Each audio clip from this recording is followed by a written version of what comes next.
लड़का जंगल में कैंपिंग के दौरान एक ऐसे भूतिया खंडर में पहुंच जाता है जहां से आने के बाद वहां की आप बीती जब अपने दोस्तों को बताता है तो उनके भी हाथ पांव ठंडे हो जाते हैं। दोस्तों, ये बात तब की है जब अमित और उसके सारे दोस्त अपने कॉलेज के दिनों में थे और सारे दोस्त मिलकर ये प्लान करते हैं कि वो एक जंगल में मतलब एक डरावनी जगह पर वो कैंपिंग करेंगे और अलग अलग चीज़ों को वो फील करेंगे। तो इसमें अमित भी बहुत एक्साइटमेंट में होता है क्योंकि उसको भी इन सारी चीज़ों को करने में बड़ा ही मज़ा आता था और ऐसी कैंपिंग अमित और उसके दोस्त कई बार कर चुके थे। पर ये कैंपिंग कुछ अलग ही अनुभव देने वाली थी इन सारे दोस्तों को। अच्छा, सारा सामान लेकर ये जंगल में पहुँच जाते हैं जहां अमित और इसके कुछ दोस्तों को जो काम बांटते हैं। तो इसमें इनको ये काम मिला था कि जंगल से लकड़ियां लानी है आग जलाने के लिए और अगर कुछ भी और भी चीज़ें मिल जाती हैं तो वो भी लेकर आएँ।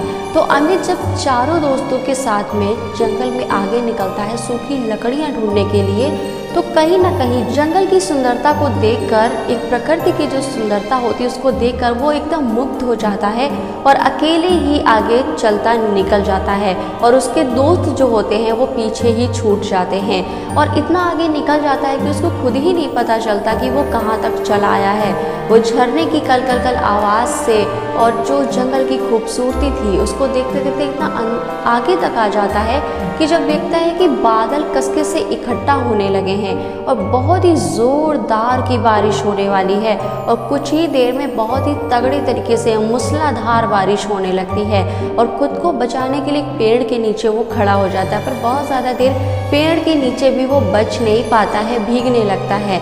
तभी वो आगे की तरफ दौड़ता है। वो सोचता है कि आगे चलकर अगर कहीं कोई छोटी सी झोपड़ी हो, किसी का घर हो तो मैं वहाँ पर रुक जाऊँगा। और इसी के तलाश में जब वो आगे जाता है तो एक बहुत ही बढ़िया उसको मकान जैसा कुछ नज़र आता है जो बहुत ही अच्छी लाइटों से भी जगमगता। तो वो थोड़ी राहत की सांस लेता है कि चलो भैया कुछ तो मिला जहाँ सर छुपा लें हम थोड़ी देर के लिए। और वो भागता हुआ उसी तरफ जाता है जहाँ से लाइट उसको दिख रही थी और जैसे ही भागते हुए जाता है तो एक नर्स से वहाँ पर टकरा जाता है। और जैसे ही नर्स अमित को देखती है तो नर्स सीधा यही बोलती है, पूरी तरीके से भीग गए हो, सर्दी हो जाएगी, आगे चले जाओ और मेरा नाम बोलना। जूलिया मैडम ने कहा है कि वो तुमको सूखे और साफ सुथरे कपड़े दे दे।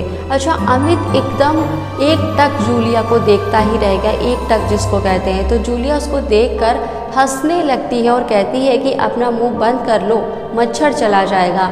और इतना ही देखकर अमित आगे की तरफ बढ़ने लगता है जिधर उसको नर्स ने जाने को कहा था। अच्छा, थोड़ी ही दूर अमित बढ़ा ही था कि उसको पीछे से किसी ने इस तरीके से हाथ रख दिया और वो पूरी तरीके से घबरा गया। और जब वो पीछे मुड़ता है तब एक आदमी वर्दी में खड़ा होता है, आर्मी की पोशाक पहने खड़ा होता है। तो तब अमित उनसे पूछता है कि जी आप कौन? तो वो इंसान बोलता है कि मैं विनोद मेरा नाम है और मैं कैप्टन हूँ और ये हमारे देश की आर्मी का ही हॉस्पिटल है। तब जाके वो राहत की सांस लेता है कि कुछ भी भाई गड़बड़ नहीं है, भाई आर्मी हॉस्पिटल है, इसमें गड़बड़ जैसी कोई बात नहीं। तब जो आर्मी का जो आदमी होता है जिसका नाम विनोद होता है तो वो उसको अपने रूम में लेकर जाता है जहाँ पर एक बेड पड़ा होता है, हरे हरे पर्दे लगे होते हैं और बीच में एक सोफ़ा पड़ा होता है और वहीं एक टेबल पड़ा होता है जहाँ पर कुछ बॉटल्स रखी होती हैं, पत्रिकाएँ रखी होती हैं, सब कुछ नॉर्मल लग रहा था। तो वहीं अलमारी एक रखी होती जिसमें से एक नीले कलर का कुर्ता पैजामा निकाल कर कैप्टन विनोद अमित को पकड़ाते हैं और कहते हैं सामने बाथरूम है तो वहाँ पर फ्रेश हो जाओ और फिर आकर मेरे साथ चाय पियो। अब जब वो बाथरूम में जाता है, जब अमित बाथरूम में जाता है वहाँ एक बढ़िया तरीके से नहा लेता है, कपड़े पहन लेता है। पर जब कपड़े पहन लेता है तो जब उसके जो बगल की दीवार होती है उस पर जब उसका नज़र पड़ती है तो वहाँ पूरा खून के छींटे ही छींटे होते हैं। घबरा जाता है बहुत ज़्यादा अमित। जब इधर मुड़ता है तो इधर वाली वॉल पर शीशा लगा होता है जिसमें वो खुद को जब देखता है ना, उसका पूरा शरीर तो दिख रहा होता है, बस उसका सर नहीं दिख रहा होता है। और इतना देखते हुए ही अमित इतना ज़्यादा घबरा जाता है कि फट से दरवाज़ा खोलता है बाथरूम का और भागने की सोचने लगता है। इतने में ही वहीं पर तो बैठे होते हैं कैप्टन विनोद। तो वो कहते हैं क्या हुआ? वो बहुत तेज़ी से हंसने लगते हैं। तो अमित कहता है कि यहाँ पर कुछ तो गड़बड़ है क्योंकि यहाँ पर खून के छींटे पड़े हुए हैं और यहाँ मेरा आधा शरीर दिख रहा है और मेरा सर दिख ही नहीं रहा है। तो विनोद हंसते हुए कहते हैं कि हो सकता है तुम थक गए हो, तुमको इसलिए शायद लग रहा है, आओ बैठो चाय पियो। पर अमित रुआसा होने को था क्योंकि वो बहुत ज़्यादा डर गया था, क्योंकि अनुभव तो उसने आज तक नहीं किया था। बहुत सारी कैंपिंग की पर उसने ये चीज़ें आज तक नहीं देखी थी। वो जाने के ही बारे में बार बार बात कर रहा था और रुआसा हो गया था क्योंकि वो बहुत ज़्यादा डर गया था। तो कैप्टन विनोद ये बोलते हैं कि बाहर इतनी तेज़ बारिश हो रही है, तुम नहीं जा सकते। तो कुछ उसको असामान्य तरीके से कैप्टन विनोद की आवाज़ लगी। तो जब अमित ये पूछता है कि मैं क्यों नहीं जा सकता, आप मुझे क्यों नहीं जाने दे रहे हैं, तब जब कैप्टन विनोद ये कहते हैं कि जब तक मैं नहीं जाऊंगा तब तक तुम नहीं जा सकते, और जब तक मैं तुमको सारी चीज़ें बता ना दूं कि तुम्हारे साथ क्या हुआ है और ये क्यों हुआ है, तब तक मैं तुम्हें नहीं जाने दूंगा। पर अमित अभी भी जाने की ही रट लगाया था। वो कहता है कि बारिश हो रही हो, चाहे आंधी चाहे तूफान, मैं भागता हुआ ही अपने कैंप तक पहुंच जाऊंगा, प्लीज़ कृपया करके मुझे जाने दें। तो वही कैप्टन विनोद मुस्कुराते हैं, एकदम रहस्यमयी जो मुस्कान होती है, मुस्कुराते हुए कहते हैं कि जब तक तुम नहीं जा सकते, जब तक कि मैं ना चालूँ, तुम यहाँ पर आके बैठो, और अपने कैंप से तो तुम बहुत दूर आ चुके हो, तुम पैदल तो जा ही नहीं सकते। तब बेचारा डरते हुए वो बैठ जाता है। और जब कैप्टन ये बात कहते हैं कैप्टन विनोद कि देखो मैं एक आर्मी का आदमी हूँ, तुमको कोई भी नुकसान नहीं होने दूंगा, अगर होता है तो मैं तुम्हारी रक्षा करूँगा, क्योंकि आर्मी तो होती ही इसलिए है।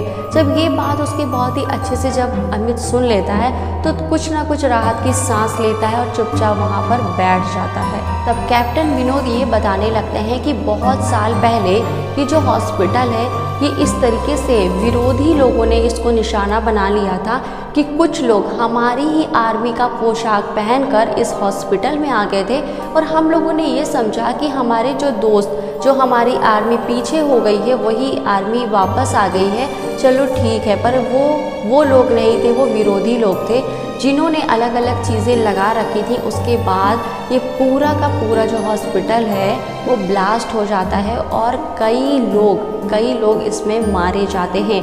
इसी में बीच में अमित सवाल करता है कि तो आप जिंदा कैसे बच गए, पर ये हॉस्पिटल तो पूरी तरीके से मेंटेन है, ऐसा कैसे हो सकता है। तो इसी में कैप्टन जो विनोद होते हैं वो रहस्यमय तरीके से मुस्कुराते हैं और अपनी बात को जारी रखते हैं, पूरी चीज़ों को बताने लगते हैं।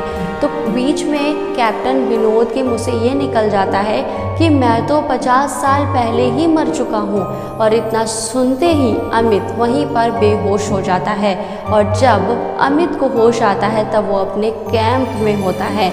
उसके दोस्त उसको पानी छिड़क कर उठाते हैं और पूछते हैं कि भाई अब तुम्हारी हालचाल कैसे है, तुम्हारी तबीयत तो ठीक है।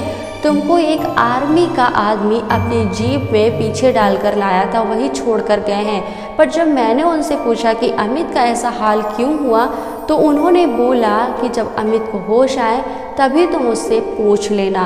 तो जब ये चीज़ जब अमित के दिमाग में आती है कि मैंने बस लास्ट यही सुना था कि वो 50 साल पहले मर चुके हैं, यानी कि मैं एक आत्मा के साथ बैठा था, और ये सब चीज़ें वो अपने में बड़बड़ा रहा था। तो दोस्त उसके कहने लगते हैं कि शायद इसको कुछ हो गया है, कहीं पागल तो नहीं हो गया। पर जब वो सारी बात अपने दोस्तों को बताता है तब उसके सारे दोस्त हक्के बक्के रह जाते हैं, पूरी तरीके से वो डर जाते हैं। उसमें से 4-5 तो यही कहने लगते हैं कि भाई फटाफट से सामान बांधो और यहाँ से हम लोग भाग चलते हैं, निकल चलते हैं रात होने से पहले ही।